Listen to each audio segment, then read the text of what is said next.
Olá, boa noite. Eu sou Lauro Lima e nós estamos começando mais um Ponto e Contraponto. Hoje, recebendo aqui no estúdio o vereador João Catunda, presidente da Comissão de Educação da Câmara de Maceió. E a gente fala sobre o processo de retorno às aulas presenciais nas escolas públicas aqui da capital.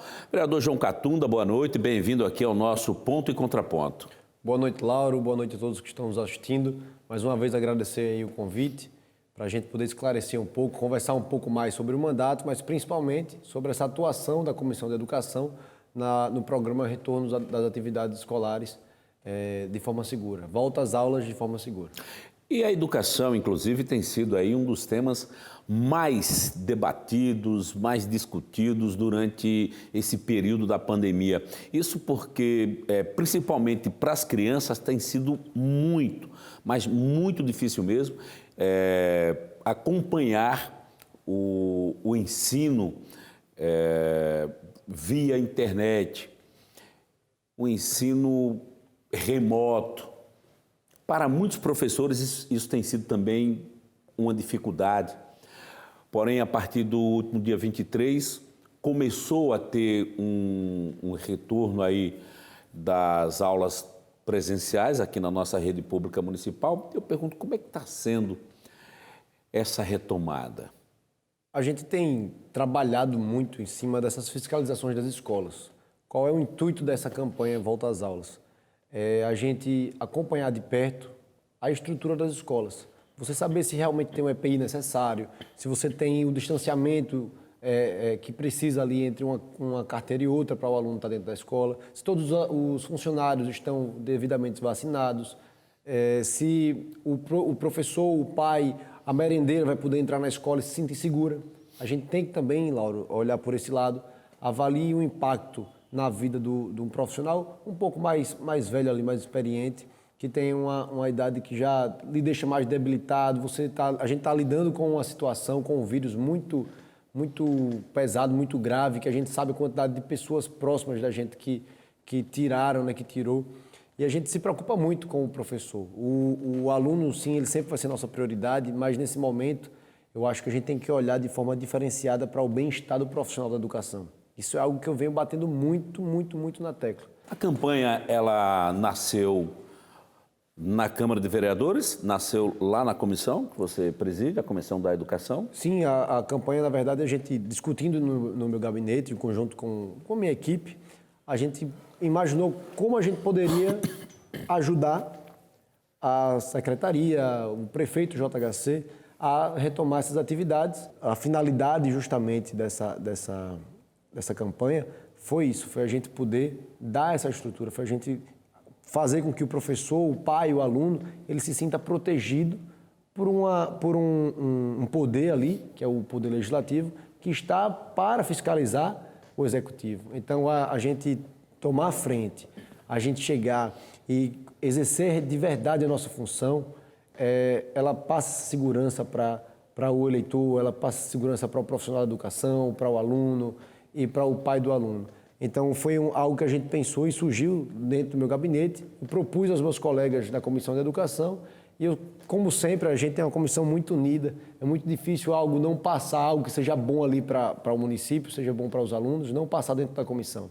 E aí todos eles toparam, alguns fazem suas visitas de forma também independente, né? Hoje eu vou em uma escola, amanhã o outro vereador vai em outra. A gente acabou se dividindo ali para poder dar conta das 143 escolas aqui em Maceió.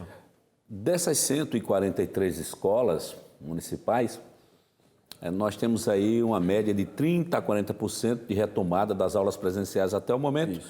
E a Prefeitura, através da Secretaria de Educação, já deu um prazo? Existe aí uma definição, ou pelo menos uma perspectiva de prazo para a retomada total nas escolas?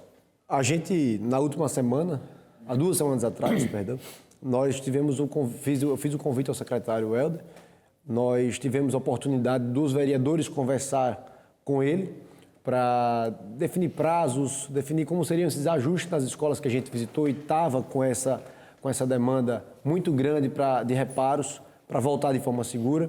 E aí ele disse que até o final desse mês de setembro nós teríamos 100% das escolas com os problemas solucionados e e a gente poderia retomar as atividades. Só para não dizer que são 100%, a gente tem um probleminha, que são as escolas que ficam ali entre o Pinheiro, Mutange e Bebedouro, que ainda não tem estrutura necessária e suficiente para retomar a atividade, porque são escolas que os alunos e os professores precisam ser realocados. Esse, de fato, é um problema muito grande. Além do secretário, a Câmara tem conversado com os profissionais, com professores, com o pessoal do corpo técnico. Como é que estão sendo essas conversas? Como é que estão sendo? O que eles estão reivindicando? Vamos falar inicialmente dos professores. Sim. O que é que os professores mais reivindicam à comissão de educação? O que foi que nós pensamos de início, Lauro? 2 momentos. O primeiro momento era os vereadores conversar com o secretário, conversar com a prefeitura sobre educação. Uma atividade totalmente, no meu ponto de vista, essencial. Nós temos aí, durante 1 ano e meio, os alunos da escola pública dentro das suas casas, sem as merendas, sem a oportunidade de dialogar com outras crianças, de conviver com outras crianças. Isso atrapalha o desenvolvimento desses jovens. E você olha para o outro lado e você vê a desigualdade mais uma vez. Você vê o aluno da escola privada dentro da sala de aula, tendo a estrutura do ensino híbrido, do ensino remoto ali, e cada vez mais a gente vai aumentando, alastrando aí aquele abismo social que existe entre esses 2 alunos, o aluno pobre e o aluno rico. Então isso é muito importante, isso é muito importante a gente buscar formas de combater.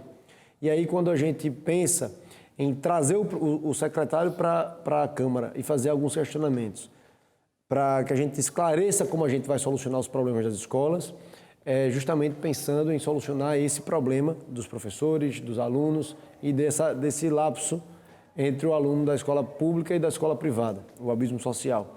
E aí veio um segundo momento, que no último dia 10, a gente teve uma convocação de uma audiência pública voltada à educação, que foi a audiência pública voltada à campanha Volta às Aulas. Uhum. Então, foi aí que o professor teve a oportunidade de dialogar com a prefeitura e perguntar utilizar ali naquele momento para levar os seus maiores questionamentos para o secretário e para o prefeito. Então, a gente, nesse momento, é a hora que o professor vai mostrar que a escola dele está tendo problema de infiltração, que ela tem problema estrutural, que ele não se sente seguro em estar ali, que o aluno realmente hoje não tem a segurança de estar dentro da sala de aula.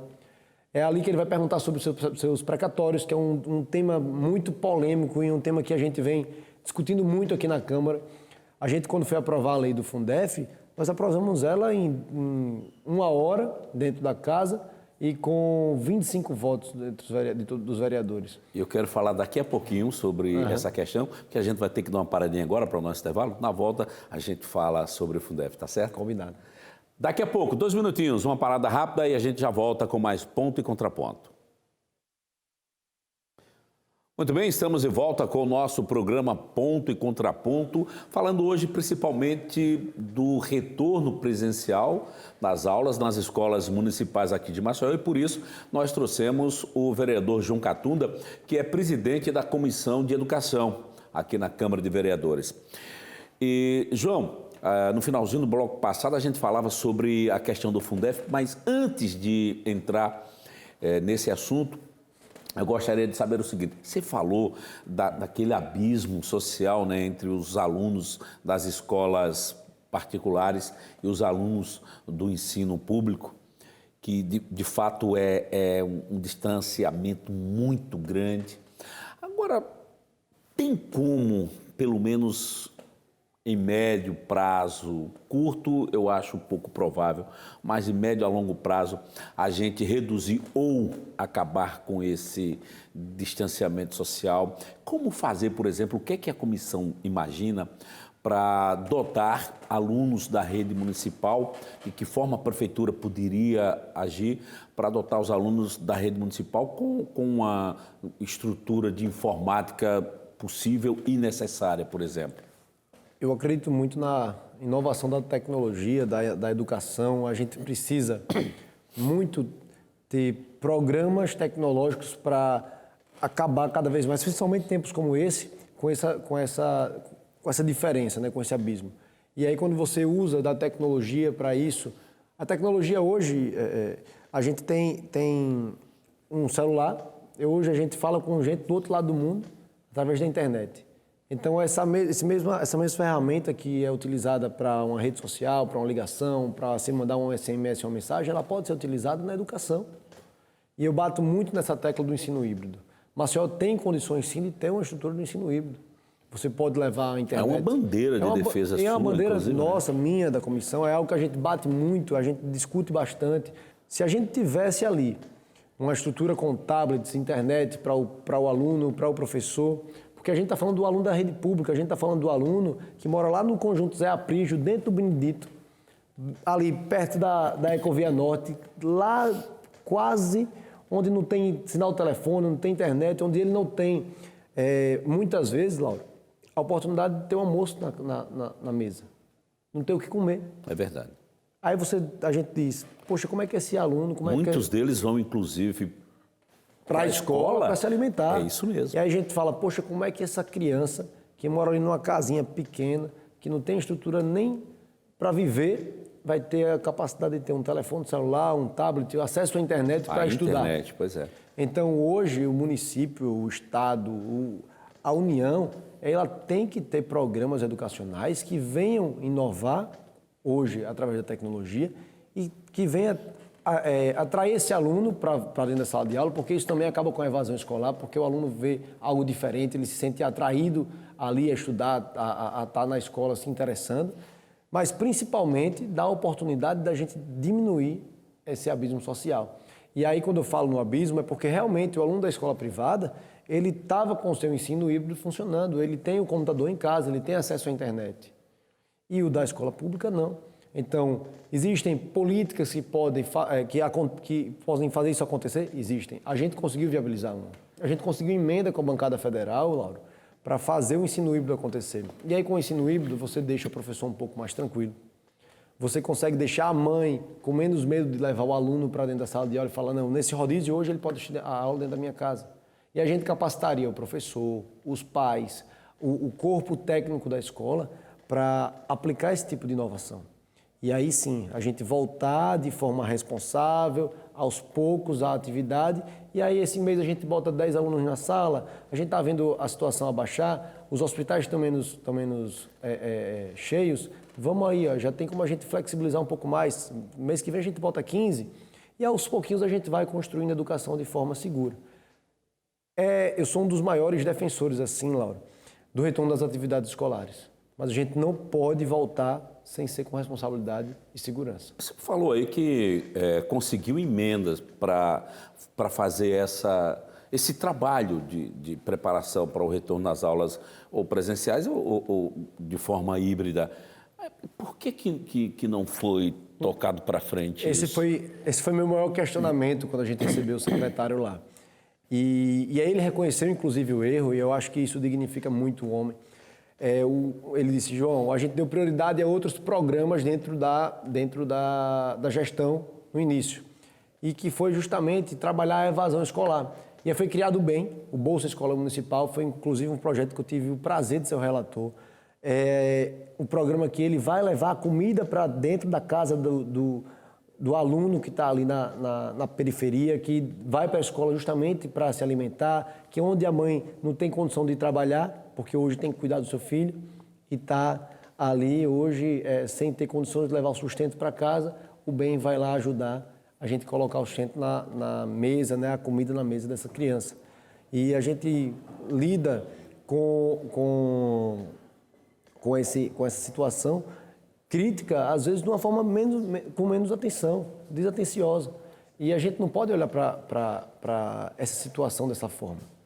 E aí ele diz, a gente trabalhou muito esses programas de evasão escolar. E a gente esqueceu que a evasão, né, quando você trabalha isso, é para que o aluno possa retomar para dentro da sala de aula. Mas como é que você busca mais matrículas? Você consegue atingir um número recorde ali de alunos hoje matriculados na rede municipal, porque a gente conseguiu fazer isso. Hoje a gente tem quase 54 mil alunos matriculados na rede pública municipal, um número que nunca existiu na história de Maceió. A gente conseguiu combater ali um grande número na evasão, mas a gente levou esse aluno para onde? A gente não preparou o lugar que esse aluno ia ser recebido. É verdade. Então era para ter sido feito o inverso. a gente trabalhar o ensino híbrido, a gente trabalhar a reestruturação das escolas para, a partir daí, sim, a gente trabalhar programas que venham combater a evasão escolar. João, nós estamos aí há praticamente 2 minutos do fim do nosso programa, mas eu não posso deixar de falar do Fundef. A relatoria dessa situação é sua também? Também, eu tive esse prazer também de relator... Como é que está lá? Como é que está? De ser o relator do Fundef, como também do BEM. E o Fundef a gente discutiu bastante com a categoria, discutimos com os vereadores, conseguimos aprovar da forma que a categoria dos professores gostaria que fosse aprovado, porque é aquela história. Não adianta a gente discutir algo que é do direito do professor sem conversar com ele. Então a gente precisava olhar para o professor de forma diferente, a gente precisava realmente dar a ele o que é de direito dele. Era algo que eles não deveriam nem estar brigando aqui, a gente deveria chegar lá e poder pagar. Mas hoje existe toda essa briga jurídica, né? E alguns pontos no STF a serem discutidos, debatidos, mas hoje os pagamentos do Fundef, não só aqui de Maceió, de todo o estado, está na mão do gestor. O que você diria a esses professores em termos de perspectiva para o pagamento desse dinheiro? Eu acho que é o momento da gente se mobilizar cada vez mais. São 6 anos de luta que os professores estão aí, né, travando.